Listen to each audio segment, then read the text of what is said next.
go back from that and start saying, well, you know, why don't we put that back in the market and see what that does? Maybe it'll make it more efficient.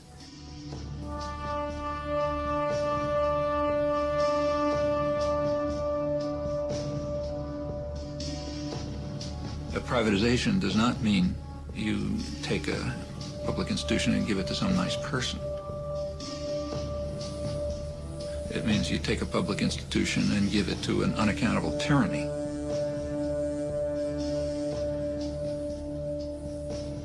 Public institutions have many side benefits. For one thing, they may purposely run at a loss. They're not out for profit. They may purposely run at a loss because of the side benefits. So, for example, if a public steel industry runs at a loss, it's providing cheap steel to other industries. Maybe that's a good thing. Public institutions can have a countercyclic property. So that means that they can maintain employment in periods of recession, which increases demand, which helps you get out of a recession. A private company can't do that, you know. Recession, throw out the workforce. That's the way you make money. There are those who intend that one day everything will be owned by somebody.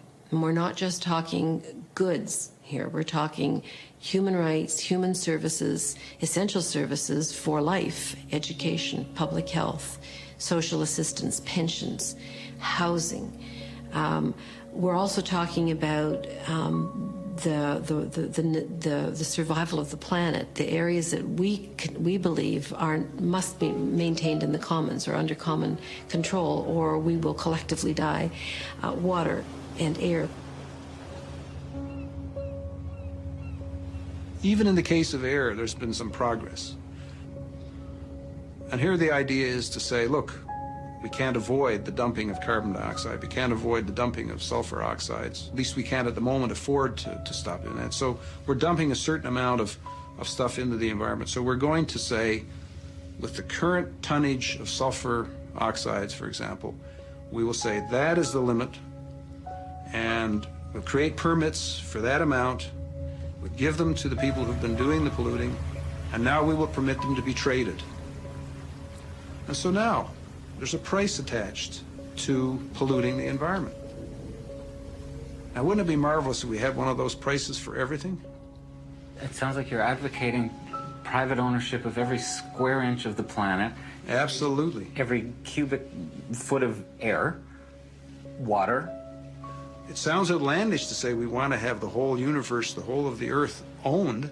That doesn't mean I want to have Joe Bloggs owning this square foot, but it means that the interests that are involved in that stream are owned by some group or by some people who have an interest in maintaining it. And that, you know, that is not such a loony idea. It's in fact the solution to a lot of these problems.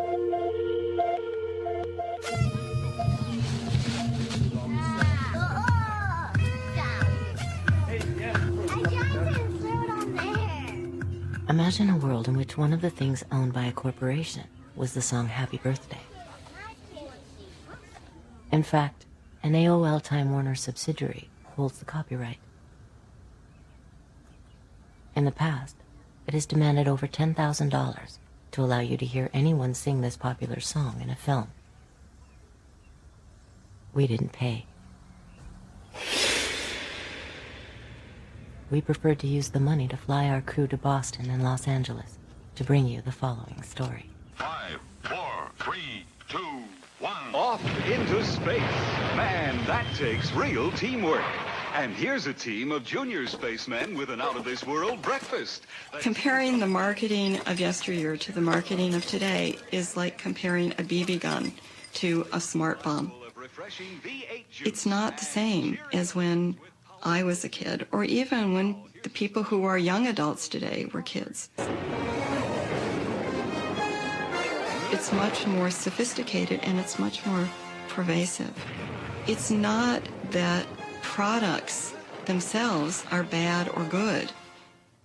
It's the notion of manipulating children into buying the products.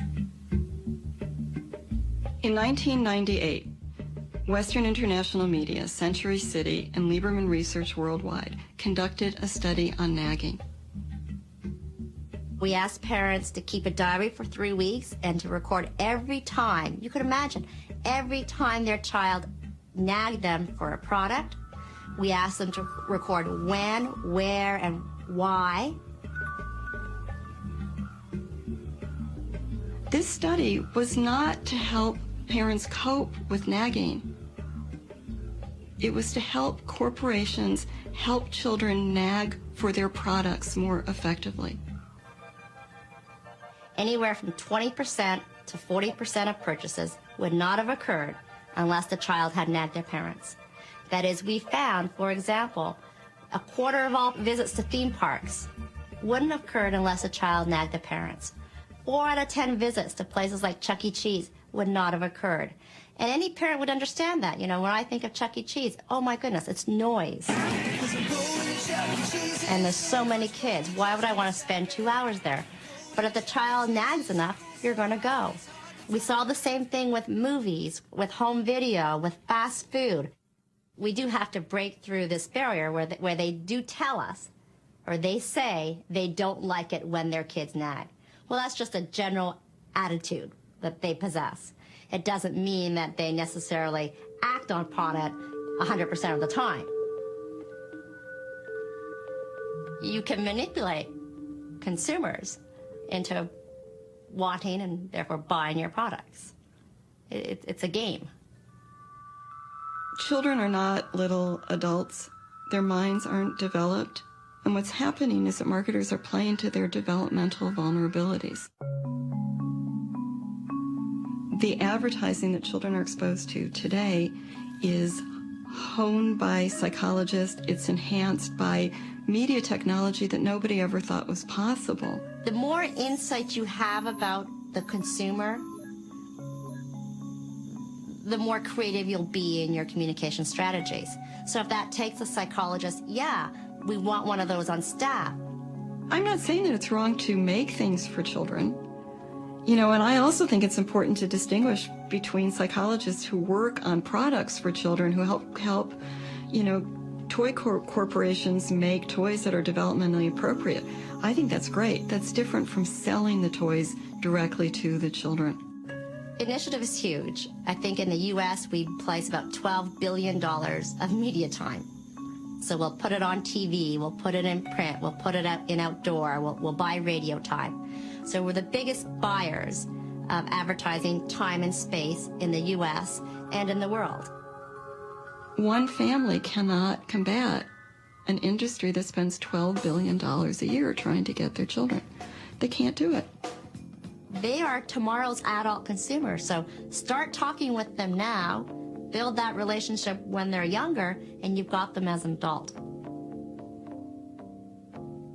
Somebody asked me, Lucy, is that ethical? You're essentially manipulating these children. Well, yeah, is it ethical? I don't know. But our role at Initiative is to move products. And if we know you move products with a certain creative execution, placed in a certain type of media vehicle, then we've done our job. Every institution provides the people who are members of it with a social role to occupy. And typically, institutions that are vibrant and have a lot of power will specify that role in some sense as a list of virtues. It's true for churches, for schools, for any institution that has power over people and shapes them. The corporation, likewise, it provides us with a list of virtues, a kind of social role, which is the good consumer. Like the waters of a mighty ocean, people also represent a tremendous force, the understanding of which is of greatest importance to the American way of life. This force is known as consumer power. The goal for the corporations is to maximize profit and market share, and they also have a goal for their target, namely the population. They have to be turned into completely mindless consumers of goods that they do not want. You have to develop what are called created wants. So you have to create wants. You have to impose on people what's called a philosophy of futility. You have to focus them on the